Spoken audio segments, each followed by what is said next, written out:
मेरे प्यारे भाइयों और बहनों,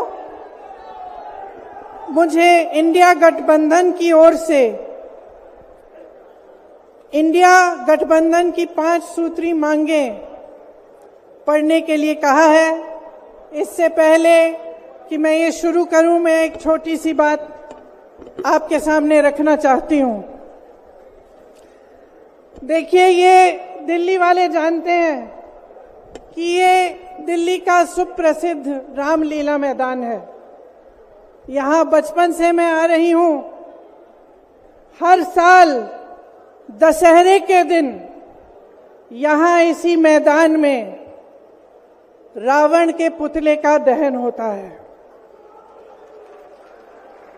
मैं छोटी थी तो अपनी दादी जी इंदिरा जी के साथ आती थी, उनके पैरों के पास जमीन पर बैठ के देखती थी।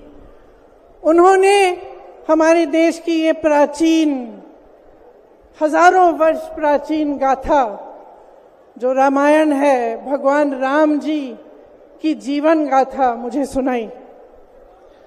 आज जो सत्ता में है वे अपने आप को राम भक्त कहलाते हैं। इसीलिए यहां बैठे हुए मेरे मन में ये बात आई कि उनको इस संदर्भ में कुछ कहना चाहिए। मुझे लगता है कि वे कर्मकांड में उलझ गए हैं। मुझे लगता है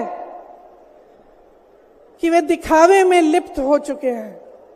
इसीलिए मैं आज यहाँ खड़े होकर उन्हें याद दिलाना चाहती हूँ कि वो हजारों वर्ष पुरानी गाथा क्या थी और उसका संदेश क्या था। भगवान राम जब सत्य के लिए लड़े, उनके पास सत्ता नहीं थी। भगवान राम जब सत्य के लिए लड़े, उनके पास संसाधन नहीं थे। उनके पास तो रथ भी नहीं था।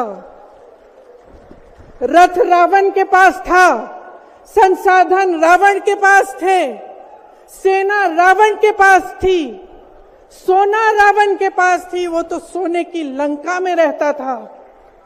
भगवान राम के पास सत्य था, आशा थी, आस्था थी, प्रेम था, परोपकार था, विनय था, धीरज था, साहस था और भगवान राम के पास सत्य था।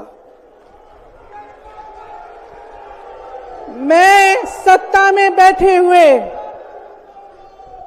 सरकार के जितने भी सदस्य हैं, अपने प्रधानमंत्री नरेंद्र मोदी जी को याद दिलाना चाहती हूं कि इस जीवन राम भगवान के जीवन गाथा का क्या संदेश था। सत्ता सदैव नहीं रहती, सदैव नहीं रहती सत्ता। सत्ता आती है, जाती है, अहंकार चूर चूर होता है एक दिन। यही संदेश था भगवान राम का, उनके जीवन का। और आज यहाँ रामलीला मैदान पर खड़े हुए इंडिया गठबंधन की 5 मांगों को पढ़ने से पहले मुझे ये उचित लगा कि मैं ये संदेश एक बार फिर दोहराऊं। इंडिया गठबंधन की 5 सूत्री मांगें भारत के चुनाव आयोग को लोकसभा चुनाव में समान अवसर सुनिश्चित करना चाहिए। दूसरी मांग, चुनाव आयोग को चुनाव में हेराफेरी करने के उद्देश्य से विपक्षी राजनीतिक दलों के खिलाफ इनकम टैक्स, ईडी और सीबीआई द्वारा की जाने वाली बलपूर्वक कार्रवाई को रोकना चाहिए। तीसरी मांग, श्री हेमंत सोरेन एवं श्री अरविंद केजरीवाल जी की तत्काल रिहाई की जाए।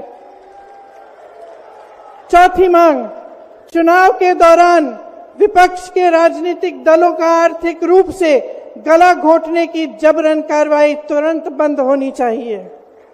पांचवी मांग, चुनावी बांड का उपयोग करके बीजेपी द्वारा बदले की भावना, जबरन वसूली और धन शोधन के आरोपों की जांच के लिए सुप्रीम कोर्ट की निगरानी में एक एसआईटी गठित हो जानी चाहिए।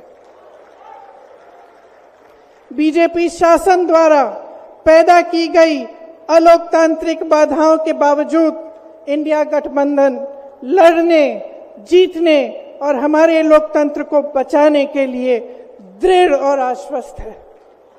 जुड़ेगा भारत, जीतेगा इंडिया।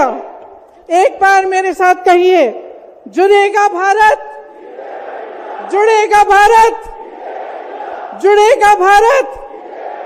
धन्यवाद। जय हिंद।